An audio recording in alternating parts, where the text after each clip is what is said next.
Hai, selamat datang di hari ke-13 dalam seri latihan public speaking 30 hari ini. Nah, di hari ke-13 ini kita bakalan bahas topik tentang bagaimana caraku melewati life after breakup. Iya. Nah, teman-teman, sebenarnya aku juga pernah punya hubungan sama seseorang dan cukup lama, dan itu yang pertama kalinya aku berhubungan dengan seorang wanita, pacaran. Jadi waktu putus rasanya cukup sakit. Tapi gimana sih cara aku menjalaninya tanpa memerlukan seseorang yang baru, seseorang yang nemenin aku lagi. Nah, cara aku menjalaninya itu yang pertama teman-teman, aku berusaha untuk mencari kesibukan. Tentunya kesibukan ya. Aku berusaha untuk mengisi waktu-waktu luangku itu dengan aktivitas-aktivitas yang terkesan sok sibuk.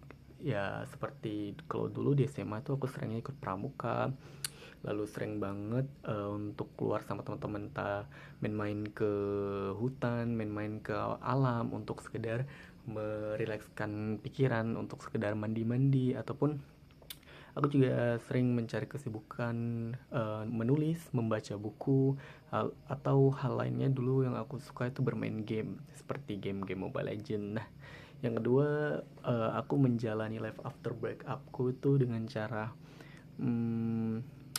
fokus sama tujuan yang udah aku tetapkan.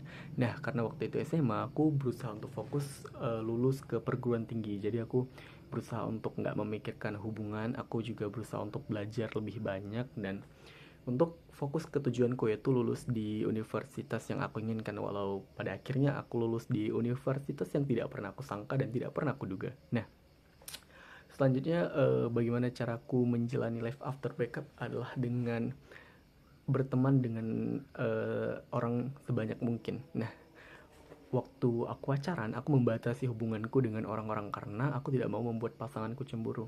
Tapi setelah uh, aku putus, aku memutuskan untuk menjalani hidupku dengan berteman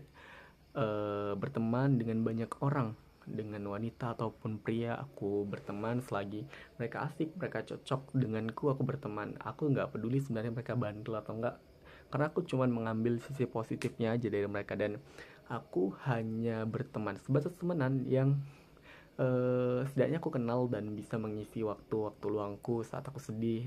Jadi aku punya banyak relasi. Nah, yang selanjutnya, karena itu saat-saat SMA aku fokus juga dengan diriku sendiri. Aku berusaha untuk upgrade diriku sendiri, kayak mengupgrade value. Aku berusaha bangun personal branding yang baik dengan cara bermain sosial media, dengan cara sekedar men-share foto-foto atau video-video tentang diriku yang menurutku cukup mengagumkan, seperti latihan public speakingku, ataupun tentang editan-editan mengenai aktivitasku seperti ikut-ikut perlombaan dan sebagainya. Nah, selanjutnya biasanya aku itu berusaha untuk nggak membuka lagi lembar yang lama. Walaupun rasanya kangen, tapi membuka lembar yang lama hanya akan membuat penyakit baru. Jadi aku berusaha untuk menghindarinya. Aku menghapus, memblok, ataupun pergi sejauh mungkin dari hidupnya.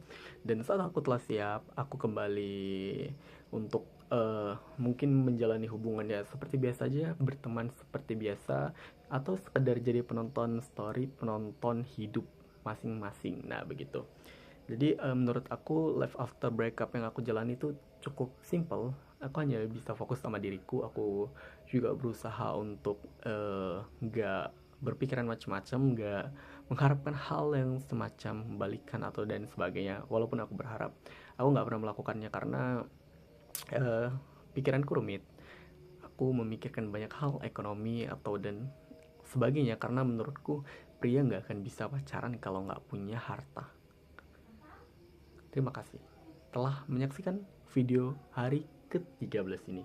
Mungkin kita bakalan ketemu di hari-hari selanjutnya, dan saya mungkin merasa performa saya di hari ini sedikit menurun karena jujur aja saya mengalami sedikit kendala dan mengalami sedikit masalah.